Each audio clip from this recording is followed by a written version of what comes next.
In an unforeseen twist to all the government shutdown madness that had been going on, Democrats unknowingly have opened up Pandora's box when it comes to the fraud running through the SNAP program. What was supposed to be a temporary lifeline for struggling, able-bodied Americans has turned into a permanent financial resource for many and a massive burden on taxpayers. But that could all be coming to an end, as the Trump administration has announced that all SNAP recipients will now be required to reapply for their benefits. This move is part of USDA Chief Brooke Rollins' push to overhaul the world's largest anti-hunger program and crack down on the widespread fraud that's been ignored for years. And so, as always, you guys enjoy the content. The best way you can show your support is by smashing that like button. That tells me you like the video. And subscribe for more breakdowns like this. Administration. Can we reform SNAP and these benefits so they're used for the people who really need them? It's meant for people. And you know what it does is it really puts the country at jeopardy. People that need it have to get it. I'm all for it. But people that are able-bodied can do a job. They leave their job because they figure they can pick this up. It's easier. That's not the purpose of it. So the Trump administration, they were already receiving major backlash over the changes they introduced to the SNAP program, mainly revolving around the work requirements. First and foremost, this is the most corrupt administration in history. And then they're cruel enough to create work requirements for hungry people to get SNAP. And so, yeah, those cruel work requirements that you hear MSNBC whining about revolve around requiring able-bodied adults without dependents must now work 80 hours per month minimum. Now, for people who get up and work every day, we know that's basically a part-time job. You're doing 20 hours a week, maybe 5 hours, 5 days a week, depending on how you break up your shift. But this is what you hear them complaining about. But now that this government shutdown has ended, one thing that came out of it was an opportunity. While everyone was talking about the 42 million people who were going without SNAP, that's a number that most people did not know, that there were 42 million people in the United States on SNAP benefits. And that was a jarring and shocking number. And what that did basically was made those who are in charge of SNAP shine a light on a program that for most people, unless you use it or know someone who uses it, probably didn't know much about. And for USDA Chief Pam Bondi, who had already begun investigating the fraud in this program, the government shutdown didn't do anything but cast a bigger light onto this fraud issue. So we know the administration is trying to bust a lot of these groups involved in this abuse. But how do we stop this before it starts so they can't even get as far as they get in these schemes? It's overwhelming. It's pretty remarkable. And let me level set us for just a minute. It's so great to be on and talk about this. And it's funny.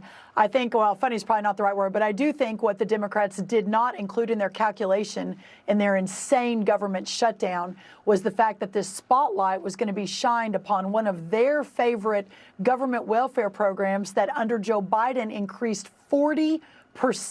Where all that money went, trying to buy elections, we're not 100% sure, but we're rolling it back now. We can begin to better understand how that 40% increase under the Biden administration occurred by checking out the data. This comes directly from CIS.org, which stands for Center for Immigration Studies. So if you guys want to check this out yourself, go right ahead. And this is what the numbers say. Welfare used by nativity and legal status. It has U.S. born-headed households, legal immigrant-headed households, and illegal-headed households. And so when we look at all these numbers, as far as who's receiving, look at any welfare use, food assistance, and Medicaid, you see that illegal-headed households make up a bulk, the majority of who's receiving it, versus U.S. born-headed households specifically. A 20% difference in any welfare, a 23% difference in food assistance, and a 14% difference in Medicaid. Yeah, so this is a serious issue and is not even taking into account the people who are knowingly committing fraud and stealing from the taxpayers.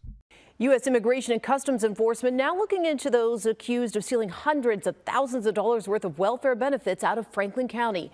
ABC 6 investigator Lisa Rondela telling us about the charges dealing with the SNAP program last week. She's in the studio tonight. Now, what are you learning about these suspects?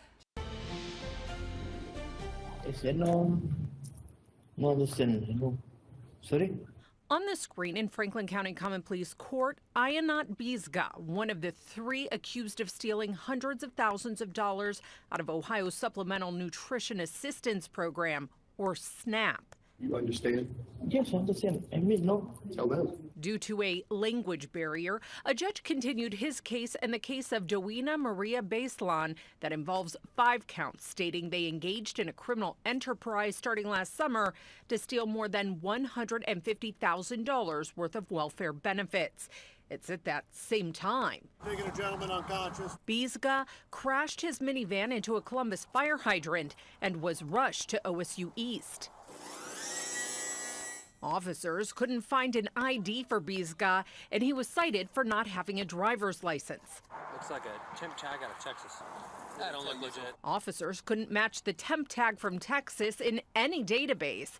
Another plate from Virginia was found inside the van. Pleases the court that your client does have an ICE holder. The Ohio Department of Job and Family Services has reported losing $17 million in SNAP benefits due to fraud and theft since the summer of 2023. I'm not guilty.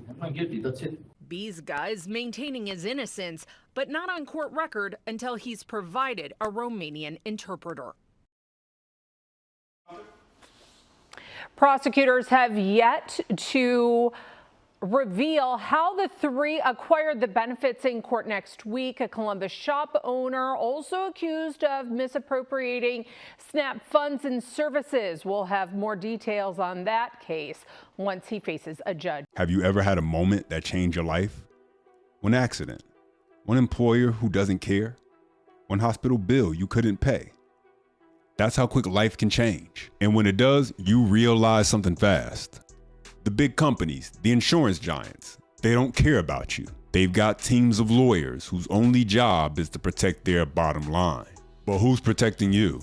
There's a reason why it feels like traffic always jams when you're running late. Just like there's a reason Morgan & Morgan is America's largest injury law firm. For over 35 years, Morgan & Morgan has fought for the people, not the powerful. With 1,000 plus attorneys and more than 100 offices nationwide, they've recovered over $25 billion for more than 500,000 clients just like you. Whether you're a 41-year-old family man in Florida, struck by a driver who ran a red light, Morgan & Morgan secured a $9.3 million verdict. Or a father and Little League coach who suffered lasting injuries in a car crash, Morgan & Morgan secured a $6.1 million verdict. When you hire them, it's like hiring a legal army that has your back. Starting a claim is simple. You can get started right now from your phone. No hassle. You can click the link in the description or scan the QR code on the screen to see if you have a claim. Their fee is free unless they win. Because when life changes in an instant, you deserve a law firm that's ready to fight for you.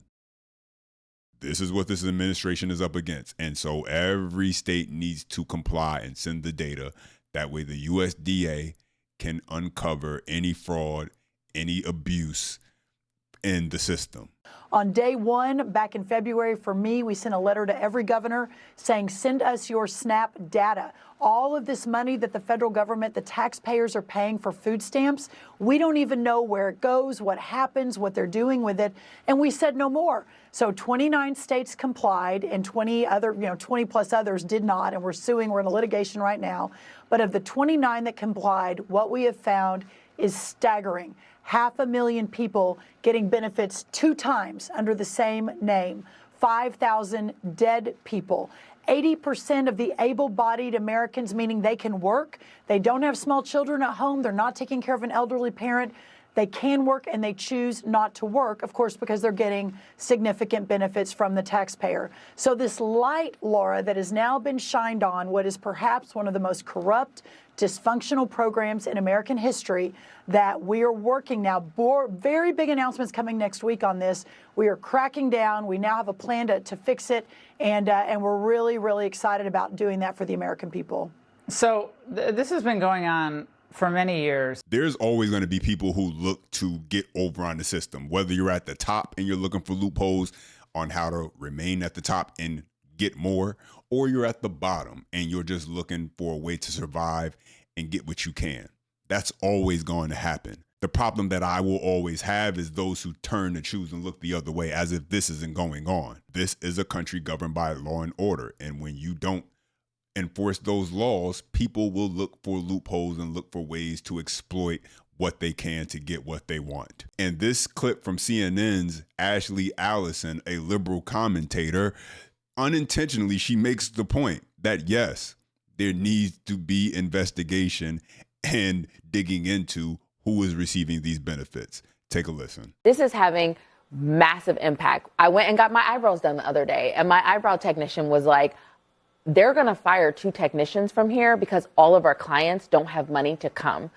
She's not on SNAP. The thing is, she said it with so much confidence without realizing she just made the point that that's the exact reason why the SNAP program needs to be overhauled. It needs to be investigated. When you have people who have the luxury, because that's what going to get your nails done is, it's a luxury to go get their nails done. And then suddenly, when they no longer have that extra financial resource at their disposal, can't get their nails done, then yes, there is a problem with the system that's allowing them to benefit from that, because that is not what it is meant for. It's not meant for you to have extra money to go get a luxury service done. They're saying you can't afford to go to the salon and pay for your nails. There's always the option to just live with what you have or do it yourself from home. And that's just an example of how people try and scheme and scam the system. And of course, when you allow it to happen, there are going to be those who want to take that risk if there are no consequences, or if there are those who are just choosing to look the other way. You know how many people I've seen sell food stamps to get their hair done, nails done, their toes done, buy an outfit to go to the club, drugs? A lot. If I've seen it, other people seen it. You know what? That's why people don't give two fucks. I've seen people, women, get a new man. The man got the food stamp. Now, the food stamp is for her and her kids. The man has the food stamp card and he in the grocery store buying that he wants. People see that. You know what? They don't give two fucks. You know, some kids go to school and get breakfast and lunch, no dinner, because mama and I sold the food stamps for that she wanted. Dumb people don't give two fucks. And people are saying, well, what about my kids? Well, yeah, what about your kids when you had the food stamps? You out there selling them. What did you think about your children then? The stuff that people do, people see that. So now people are like, I don't care. Life is about to start life for a lot of people. But don't get mad when people don't give two fucks, because we see so many people out there abusing that they be like, I don't give a fuck. You know, what about my kids? What about your kids when you was out there doing that stuff with them food stamps? What about your kids then? I'm spending the rest of my EBT before they take it away. First things first, gonna stock up on these. Then we're gonna stock up on some chips. My daughter really likes macaroni and cheese, so I'm gonna get one of these. As well get some of these and these. Gonna get these because I don't have enough cereal at home. Gonna get a packet of Monsters. I'm gonna get one of these as well. Actually, I'm gonna get another one too. Gonna get another pie. This time we're getting this one. My kids really liked these when I got them, so I'm getting them again. Getting the breakfast corn dogs because my daughter is really excited about these. And I've been craving some ice cream even though it's really fucking cold outside. Might as well just get these. I already finished the waffles, so I'm getting more. Unless, oh, not this one. This one, unless y'all want to buy me a waffle maker. And these, my kids really love hash browns because I can't get a potato and peel them myself. And because my husband is going to start working and I'm too lazy to start cooking, I'm going to start getting these for my kiddos because I noticed they love these. So I'm just going to get 4. Then I'm going to get these because they have the freaking brownies right there. I'm going to get a few of them. I've been seeing these all over TikTok that you just grab and you just toss. You know, why not? Why not? There's this pie I've been looking at. Might as well, right? Oh, lasagna. Gonna get this.